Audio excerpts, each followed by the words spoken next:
태일이 태범이 형제는 꼭 그 자리에 너무 고마워요. 아무리 또 젊은이들이 새벽잠이 참 많은데 고맙습니다. 우리는 지난 고난주간 한 주간 동안 예수님을 따라서 십자가까지 왔습니다. 때로는 우리 주님의 거친 숨소리가 들리고 몸과 마음이 많이 지쳐서 힘겨워하는 모습도 우리는 성경을 통해서 또 기도를 통해서 보았습니다. 애절한 기도 소리도 들리고 기도하라고 부탁하신 말씀도 들립니다. 주님 따라가다 보면 군중들의 웅성거리는 소리가 들려옵니다. 십자가에 못 박으라 고함치는 소리가 들려옵니다. 믿음이라고는 하나도 없는 주님 곁에 붙어서 다녔던 가롯 유다의 배신 소리도 듣고 믿음이 바닥에 깔린 채 어둠 속에서 예수님을 알지 못한다고 부인하던 베드로의 처량한 모습도 보았습니다. 우리는 그렇게 예수님을 따라 십자가까지 왔습니다. 더 이상 이제 갈 데가 없습니다. 예수님께서 십자가를 짊어지고 가시는 그 길에 여러 번 넘어지고 쓰러지셨죠. 사람이 달린 십자가, 사람이 달릴 그 십자가 자체의 무게가 무거울 뿐만 아니라 주님은 몸이 말이 아닐 정도로 그렇게 망가지셔서 하루 넘게 이것저것 끌려다녔기 때문에 이제 십자가 앞에까지 와서는 더 이상 지탱하기 어려운 그런 몸의 상태까지 되었습니다. 빌라도 법정에 서서 그냥 이렇게 심판받는 것이 아니라 그 앞에서 날카로운 뼈조각이 붙은 채찍으로 심하게 맞기도 하고, 그래서 옷이 이미 다 찢어졌으며 몸에 걸려있는 옷은 보기도 처량할 정도로 피로 물들었습니다. 주님은 몸에 힘이 거의 남아있지 않았지요. 탈진했습니다. 십자가를 지고 그 언덕에 올라가는 것은 매우 힘든 일이었습니다. 그래서 따르던 군인들이, 집행관이 길 가던 한 사람을 붙잡아서 주님의 십자가 지고 못 가니까 그러면 저 위에서 집행하기가 어려우니까 한 사람 붙잡아서 예수님 십자가를 짊어지게 했습니다. 이게 우리가 오늘 읽은 마가복음 15장 앞부분에 나옵니다. 21절에 한 절을 읽어보면 이렇게 됩니다. 마침 알렉산더와 루포의 아버지인 구레네 사람 시몬이 시골에서 올라와 그 곁을 지나가다가 군인들이 그를 억지로 끌고 와 예수의 십자가를 지웠다. 기록이 되어 있습니다. 마침 시골에서 올라와서 그 곁을 지나갔습니다. 다른 곳에 살다가 우리가 늘 얘기하는 디아스포라 유대인인데, 이 시몬이 6월절에, 이때가 지금 6월절이니까 6월절에 올라와서 거기 순례를 하다가 어떻게 사람들이 많이 있는데 그냥 휩쓸려서 가다가 붙잡혀서 온 것입니다. 그 사람 이름이 정확히 기록이 되어 있죠. 구레네 시몬이라. 구레네에서 사는, 구레네 출신, 그런 말입니다. 시몬이라는 이름을 가진 거 보면 유대인입니다. 그런데 오늘 거의 성경에는 그렇게 표현한 적이 없는데 알렉산더와 루포의 아버지라 그렇게 되어 있습니다. 알렉산더와 루포의 아버지인 구레네 사람 시몬이 얼떨결에 예수 십자가를 대신 짊어지고 골고다 언덕을 올라가게 되었습니다. 십자가가 끔찍한 처형 틀이죠. 처형대인데요. 그것을 쳐다보는 것도 끔찍한데 그것을 내가 진다는 것은 참 기가 막힌 일입니다. 그거 자기가 원한 것도 아니고 기분이 몹시 찜찜합니다. 그는 집에 가서 옷을 빨고 목욕을 하고 그 찜찜한 기분을 가셔내기 위해서 아마 그렇게 했을 것입니다. 아, 기분 참 별로 좋지 않은 하루다. 그렇게 기억하고 있었을 것입니다. 3일 만에 부활했다는 소식도 파다하니까 들었을 것입니다. 알렉산더와 루포의 아버지 구레네 사람 시몬. 성경은 베드로조차도 또 가롯 유다도 뭐 친척이 누구고 가족이 누구고 그 없어요. 그런데 특별히 이 긴박한 때에 이 사람에 대해서 기록을 하고 있습니다. 이것이 30년 후에 예수님이 십자가 지시고 부활하시고 약 한 세대가 지난 30년 후에 쓰여진 로마서의 기록이 됩니다. 로마서 16장에 보면 바울이 자기하고 관계된 많은 사람들에게 문안을 합니다. 그 30년 후에 문안하는 그 일에 16장 13절에 보면 이런 말씀이 나옵니다. 주 안에서 택하심을 입은 루포와 그의 어머니에게 문안하라. 그의 어머니는 내 어머니라. 사도 바울이 얼마나 가깝게 여겼는지 루포의 어머니를, 다시 말하면 구레네 사람 시몬의 아내인 그를 내 어머니라고 합니다. 그러니 루포는 내 아들이라고 부르고 있는 것입니다. 이런 일이 있기 30년 전에 억지로 십자가를 짊어지고 골고다에 올라갔던 구레네 사람 시몬의 아들 루포와 그의 어머니가 성경에서 거론됩니다. 구레네 시몬은 예수님의 십자가를 원치 않고 졌지만 몹시 찜찜했지만은 곧이어 며칠 지나지 않아 그분이 그분인가? 내가 보기에는 죄 없이 달리신 것 같은데 부활을 했단 말인가? 그래서 그가 성경에 아마 30년 후까지 살아서 바울이 알았다면은 루포에게도 안부를 전했을 것입니다. 그런데 그는 이 세상에 없으며 아내는 어머니같이 여겼으며 아들을 루포는 아들같이 여기는 엄청난 믿음의 가족이 된 것입니다. 바울의 둘도 없는 동역자 가정이 된 것이죠. 바울을 도왔던 수많은 사람들이 있습니다. 스쳐간 사람들도 있습니다.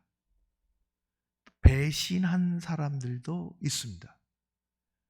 그러나 바울은 정말 자기를 도와준 그 사람의 한 사람 한 사람을 잊지 않고 로마서 16장에 그렇게 기록하고 있습니다. 여러분, 주님과 관련된 헌신은 하나도 땅에 떨어지지 않습니다. 떨어질 리가 없습니다. 사람은 잊을지 모르지만 주님은 잊지 않으시죠. 주님과 관련된 우리가 알든지 모르든지 지금이든지 나중이든지 언제나 열매를 맺고 하나님의 능력의 역사가, 은혜가, 사건이, 축복의 일들이 일어날 줄로 믿습니다. 금요일 아침 골고다 언덕에서 무시무시한 준비가 다 마쳐졌습니다. 십자가들도 십자가에 못 박을 못도 그 못을 박기 위해 필요한 큰 망치도 다 준비되어 있습니다. 그리고 부착할 죄패도 준비됐습니다. 특별히 예수님 십자가 위에 부착할 죄패가 준비됐습니다. 자칭 유대인의 왕이라 라틴어, 헬라어, 아람어 세 개 말로 쓰여 있다고 했습니다. 그런 적이 지금까지 없었습니다. 자칭이라고 쓴 것은 예수님을 조롱하기 위한 것이고 3개 국어로 쓰였다고 하는 것은 세계 만방에 알린다는 조롱입니다. 그러나 우리 주님은 죄 없으신 하나님의 아들로 이 땅에 오셨습니다. 인간이 지니고 있는 원죄와 자범죄에서 자유로운 한 분이 있다면 그것은 예수님이십니다. 조롱받으실 수 없는 하나님의 아들이 조롱을 받으셨습니다. 그분은 뺨도 맞고 침뱉음도 당하고 놀림도 받고 옷도 찢기시고 심한 모욕과 조롱을 받으셨지요. 죄패는 우리의 이마에 붙여야 될 터인데 예수님이 대신 죄패를 붙이셨습니다. 사탄에게 꼴 좋다고 조롱과 멸시를 우리가 당해야 할 터인데 예수님은 우리가 당할 수치와 모욕과 조롱을 온몸으로 받으셨습니다. 그것을 우리가 잘 아는 이사야 선지자는 53장에서 이렇게 이야기합니다. 그가 찔림은 우리의 허물 때문이요 그가 상함은 우리의 죄악 때문이라. 그가 징계를 받음으로 우리가 평화를 누리고 그가 채찍에 맞음으로 우리는 나음을 받았도다. 우리는 다 양 같아서 그릇 행하여 각기 제 길로 갔거늘 여호와께서는 우리 모두의 죄악을 그에게 담당시키셨도다. 그래서 우리는 주님 따라 가는 것입니다. 십자가에 높이 달리셨습니다. 두 다리는 포개어져서 더 큰 못이 박혔습니다. 머리에 씌워진 가시 면류관으로 인하여 얼굴에 피가 흐르고 옆구리에 깊게 찔린 창자국으로 인하여 몸에는 물과 피가 다 몸에서 빠져나왔습니다. 약 3시간 동안 그렇게 흘렀습니다. 태양이 뜨거운 한낮 제6시, 우리 시간으로 하면 12시, 그때 온 세상이 갑자기 깜깜해졌습니다. 3시간 동안 계속되는 이 초자연적인 현상이 일어났습니다. 십자가에서 예수님의 생명의 불꽃이 다 사라져 간다는 것입니다. 하나님의 심판이 온 세상을 덮고 있다는 것입니다. 저 십자가 위에서 예수님의 외침이 들려옵니다. 나의 하나님, 나의 하나님, 어찌하여 나를 버리셨나이까? 우리는 예수님 또 버리면 안 됩니다. 어제 기도한 것처럼 예수님을 또 십자가에 못 박으면 안 되는 것입니다. 고통의 최고조에서 들려온 그 외침은 우리 때문에, 우리를 위하여 육신의 몸을 입고 오신 하나님의 아들 예수님의 고난의 마지막 외침이었습니다. 우리의 고통과 죄를 대신 짊어지고 가는 어린 양의 외침이었습니다. 예수님의 버림받은 외침은 우리 죄가 하나님 앞에서 가볍지 않다는 것입니다. 그러나 그 버림받은 외침 때문에 우리는 다시 용서받고 살아났습니다. 이사야서에서 말씀하신 것처럼 여호와께서 말씀하시되 오라 우리가 서로 변론하자. 너희 죄가 주홍 같을지라도 눈과 같이 희어질 것이요 진홍같이 붉을지라도 양털같이 되리라. 우리는 그래서 예수님 따르는 사람들입니다. 세상을 따르지 않습니다. 처절한 외침이 있은 후 그분은 마침내 다 이루었다 선포하시고 내 영혼을 아버지 손에 부탁하나이다 마지막 기도를 올리시고 그의 영혼이 육신을 떠나셨습니다. 그러나 주님의 십자가는 갈보리 언덕에서 마지막이 아닙니다. 세상 사람들은 이제 모든 것이 끝났다고 생각했지만 생명의 하나님은 거기서 끝내지 않으셨습니다. 갈라디아서 내가 그리스도와 함께 못 박혔나니 그런즉 이제는 내가 산 것이 아니요 오직 내 안에 그리스도께서 사신 것이라. 이제 내가 육체 가운데 사는 것을 나를 사랑하사 나를 위하여 자기 자신을 버리신 하나님의 아들을 믿는 믿음 안에서 사는 것이라.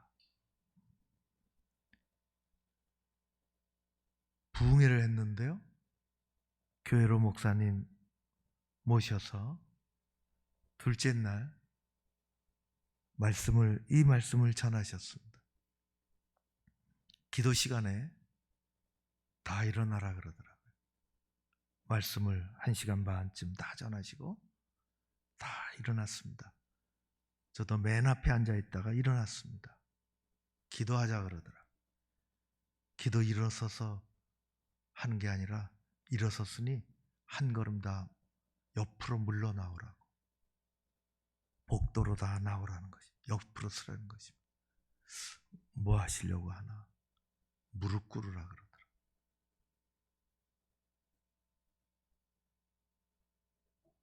무릎 꿇었습니다. 수많은 사람들이 자리는 다 비어있고 장의자 옆에 있는 그 좁은 길로 다 나와서, 앞뒤로 다 나와서 무릎 꿇었습니다. 이제 내가 산 것은 나를 위해서 십자가에서 내 죄를 대신하여 지신 예수 그리스도 그 이름으로 사는 거라고 고백하며 무릎을 꿇어봤어야 무릎을 꿇죠.